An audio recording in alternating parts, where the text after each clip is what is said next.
Hey, welcome back, friends. If you want to join the friends, go ahead and hit that subscribe button down below. So today I have a new loot video. It's going to be loot from 1,000 grapevine seeds. I currently have about 2 runs left to go, so I'm just going to go ahead and show you how a run typically goes.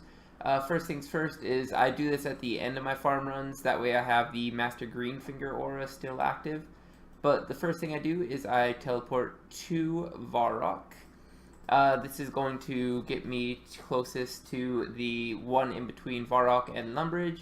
Usually this would actually be okay, good to go. I don't actually pay to uh, protect these, let's say. I don't pay to get the protection for them, so it's kind of expected that some of them are going to die every once in a while. I think it's actually better profit to possibly pay for them. I don't know the exact cost of the Kandarian hops though, so I'd have to look that up before letting you know.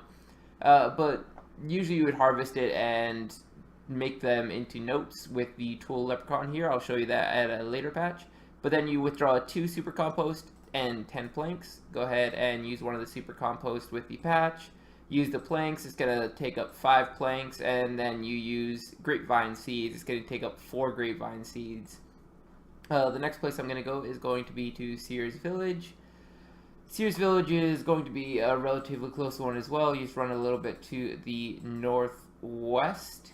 It's honestly, all of these patches are extremely close to lodestones, so if you have the lodestone network already all unlocked, you just teleport around with lodestones. There's no use doing any other teleports.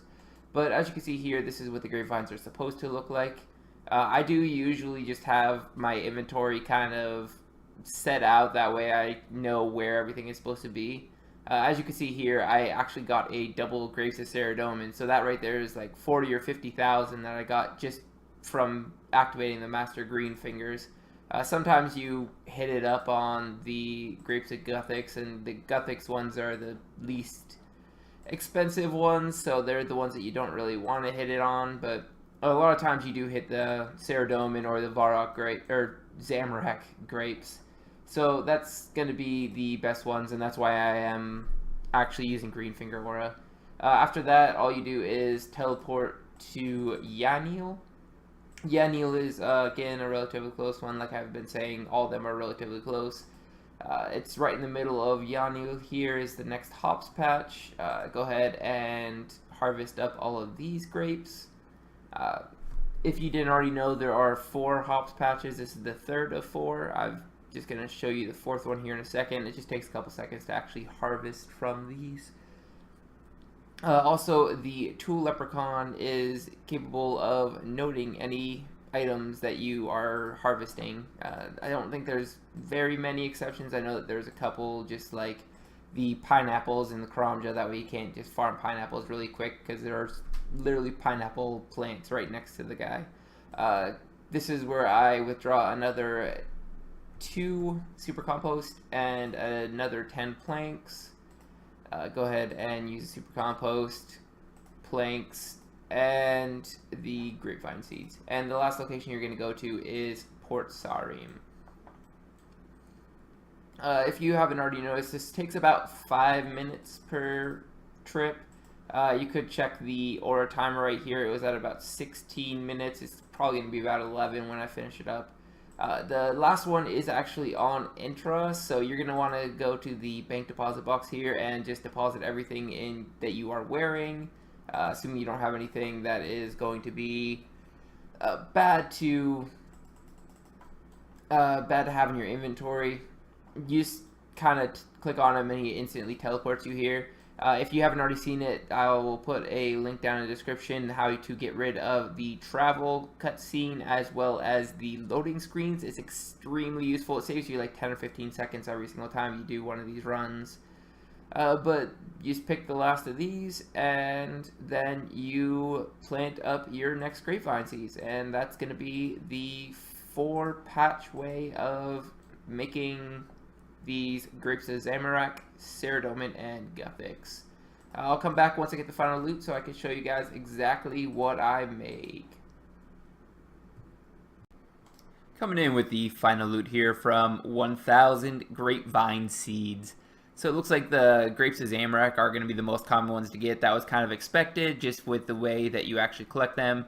You get, I think it's 4 guaranteed grapes of Zamorak, 2 guaranteed grapes of Ceradomin, and 2 guaranteed grapes of Guthix every single patch, and then there's 2 random grapes. So it's expected to be getting a little bit more grapes of Zamorak than you do the Ceradomin and Guthix. It is nice that I got a little bit more Ceradomin than I did the grapes of Guthix. I don't know if you want to say Guthix or Guthix. It's up to you, I guess. I'm just going to say Guthix for the sake of this video. But I do now have to make them into the wines. That way I can actually get the money out of these. It is going to take me a little bit of time, so I will probably go ahead and test, see how long it is going to take me to make these wines. I'm hoping it's not too long. But then we will see exactly how much money we made from this. Just finished up making all these wines. It did take me just under an hour. Just had a couple times of trying to make this portion of the video. And as you can see, 1,200 wines of Zamorak, 700 wines of Ceradomin, and 6,500 wines of Guthix. Honestly, not quite as many as I was hoping, but let's go ahead and do a price check to see exactly how much it cost, or you're making. 51.5 million. That doesn't seem that bad. I think it's about 60 runs or something of the grapes, and they only take like 5 minutes a piece. So maybe like 5 hours worth of effort for 51 mil. There were some costs associated. I'm going to go over everything as soon as I get these all sold. First thing I'm going to do though is get these in the grain exchange and figure out exactly how much they're actually worth. I know the wines of Ceradomin, they've been going up a lot, so I want to see what the actual prices are. I'm be surprised if they actually are worth 53 mil or 53,000, whatever. Definitely not 53 mil. They were 53,000 a piece. I'm going to be ecstatic. I'm not expecting that though. The wines of Zamorak seem to be about where they are, and Guthix is just super cheap. So let's go ahead and check out the GE and figure out the actual prices. These all sold instantly at GE mid-price. The wine Zamorak was the only one that didn't. I put it down for 5% under, and it sold instantly. So let's go ahead and collect it to our inventory and hope for big numbers. 53 mil. That's about where the price check was saying it should be. So that ended up being, let's go ahead and check the history here. 820,000 for the wines of Guthix, 39.3 million for the wines of Zamorak or Ceradomin. I think that was even higher than it said it was supposed to be for the price check. 55 mil or 55,000 a piece, and 13.2 mil for the wines of Zamorak. Not bad at all. You do have to take into account though. I'm gonna show you all the prices that I paid for all of these things. I paid 188,000 for super compost, 767,000 for planks, 16.62 million for the grapevine seeds, and 1.15 million for the jugs of water. The jugs of water is actually right here in my history. You can see the jugs of water here, 1.15 million, for a total cost of 18.734 million. And if you subtract that from our total income, let's go ahead and withdraw that. 18.734 thousand, I guess. But 18.5 million. That leaves us with 34 million and 34.5 million essentially. Not bad profit at all. If you take into consideration all the amount of time that I spent on it, it was probably about 6 hours worth of work for 34 million coins. That ends up being about 5 3/4 million GP per hour. Obviously, it is with farming runs, so you only do about 5 minutes at a time, and it's just occasionally. Honestly, if this wasn't farming runs, I would probably be doing this money-making method. I don't plan on doing this money-making method anymore. 1,000 was enough for me.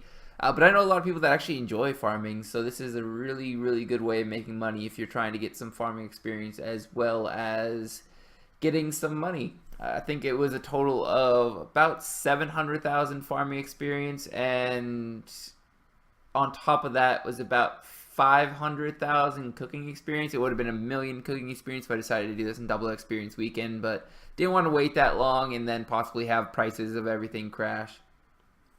But all in all, 34.5 million GP made. Not bad at all. If you like this video, go ahead and hit that subscribe button down below so you can see all my other loot videos as well as all the rest of my content. Leave a like and comment. As always, have a good one.